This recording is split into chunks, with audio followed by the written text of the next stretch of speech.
Hi there, fourth grade. Today I'm going to be reading you a story from our book Love Does, and this story is called Finding Rock. As I mentioned earlier, our family built a cabin up in Canada next to a Young Life camp. It's a beautiful place with tall mountains and wide inlets and rushing waterfalls of freezing cold glacier water. The problem with building a cabin there is that the land is very steep and covered in trees, and it's difficult to get to.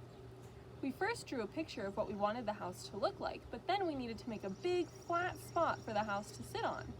You might be wondering how we made a flat spot out of a steep mountainside covered in loose dirt and big boulders. Guess what? We had to use dynamite to blast the dirt and rock away.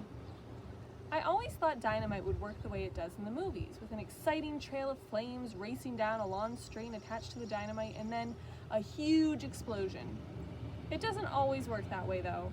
Sometimes after the fuse is lit and everyone hides behind rocks, the trail of flames fizzles out. When that happened to us, we all looked at each other wondering who would check to see if the flame went out 100 feet from the dynamite or just 2 inches. Eventually someone got up the courage to tiptoe back to the fuse, relight it, and run for cover again.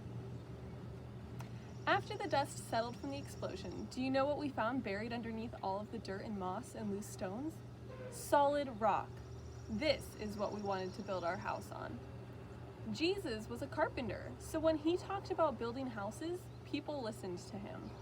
One time, Jesus told a story of 2 different men who built houses. One man built his house on loose sand, but when the wind and rain came, the house washed away because it didn't have a strong foundation under it. The other man, though, built his house on solid rock, and when the wind and rain came, the house stayed put. Jesus told stories like that to teach us bigger lessons about how God wants us to live. God wants us to build everything in our lives on solid rock. Not all of the things we'll build will be houses to live in. In fact, most won't be buildings at all. We'll build our families, friendships, and communities, and a solid foundation for those will be all the things Jesus taught us about. Things like love, forgiveness, and grace. Sometimes it takes a little blasting in our lives to get down to the stuff we can build on. We'll need to clear away things like selfishness and impatience. You won't need dynamite to do this though. You may just need a friend to help you. I'm sure you have dreams and plans about things you'd like to build too. The lesson I learned from Jesus is that the things we create are only as good as the foundations they are built on. When you make your life about the things that matter most, loving God and loving others, you'll have a solid foundation for building everything else in your life.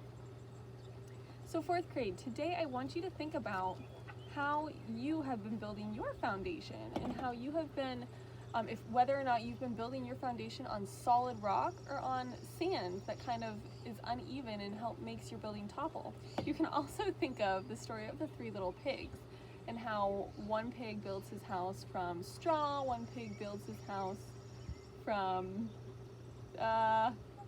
sticks, and then the other pig builds his house with like rock, right? And the one that doesn't blow over is the pig who built his house with a solid foundation, right? So we want to make sure that we have that foundation in our own lives by loving one another, by using forgiveness, and by clearing away those things that in our story they said like selfishness and impatience, because those are the things that keep us from that solid foundation that we can have with God. So if you would like, today I think it would be pretty cool if you tried out this kind of as a science experiment. Try building something on a surface that's a little bit wobbly and not necessarily stable, and then try building something on a hard surface and see which one stands better and lasts longer when you test it out in different ways. And then if you get the chance, send me a picture or a video of you testing those out. Thanks so much, 4th grade. See you next time.